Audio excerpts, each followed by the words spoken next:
Good afternoon. My name is Michelle LeClair, and as you know by now, I'm running for Vice President of the Métis Nation-Saskatchewan.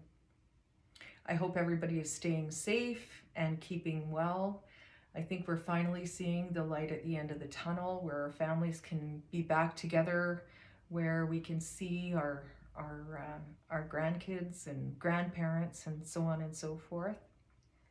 Just as a reminder, May 14th is the start of the opening of some of the polling stations, so I encourage you to look at MNS Elections website to look for times, dates, that sort of thing, so that you can go and cast your vote.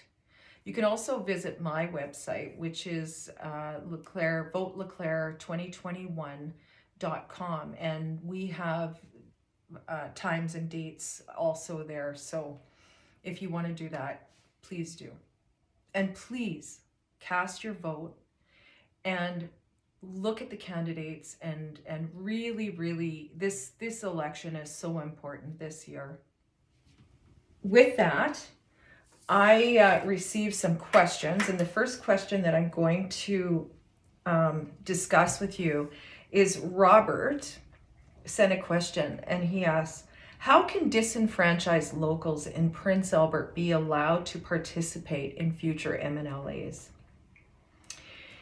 And in answering Robert's questions, none of our people should be disenfranchised. If they're Métis people and they belong to our communities, they shouldn't be disenfranchised. No one should be disenfranchised from our own governance structures.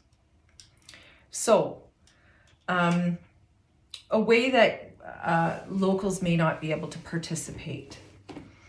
Number one, with locals that are inactive, they don't, say, have enough members to maintain the local, those locals may be dissolved.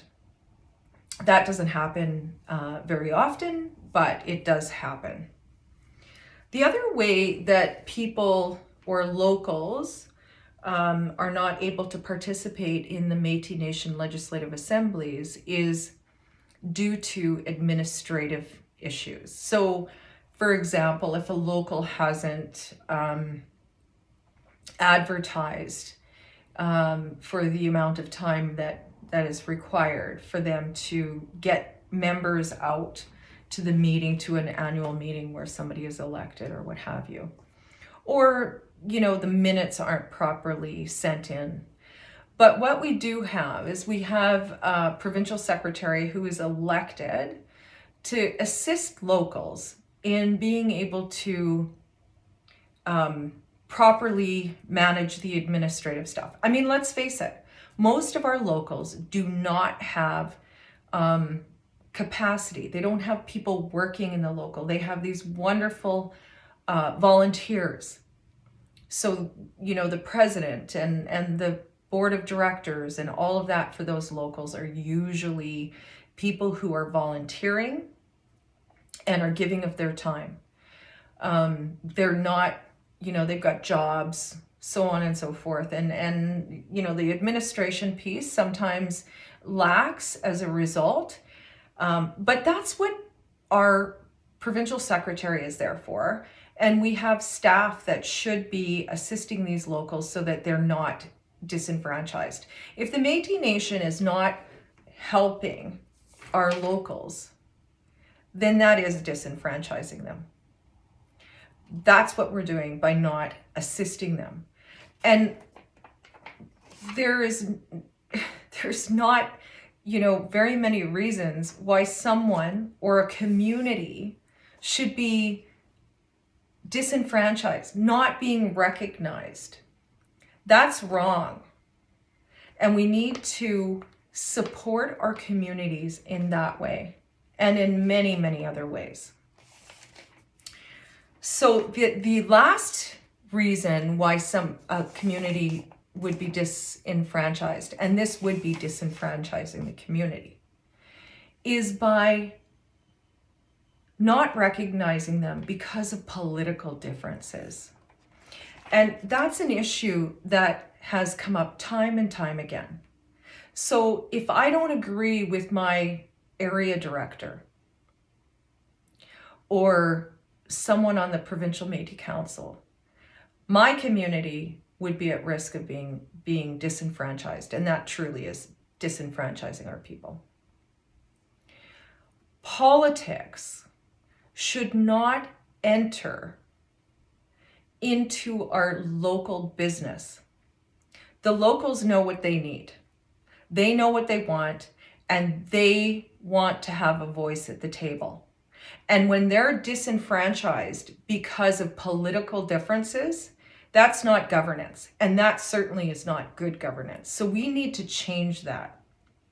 So in answering Robert's question, I believe that those locals should be involved in the Métis Nation Legislative Assembly. They represent people. And when you say you cannot come here and you represent, those locals are big locals up in Prince Albert. You take the voice away from the people. And we are a nation of people. And we say we're a nation of people. And if we are, you better put your money where your mouth is and represent those people, regardless of political differences.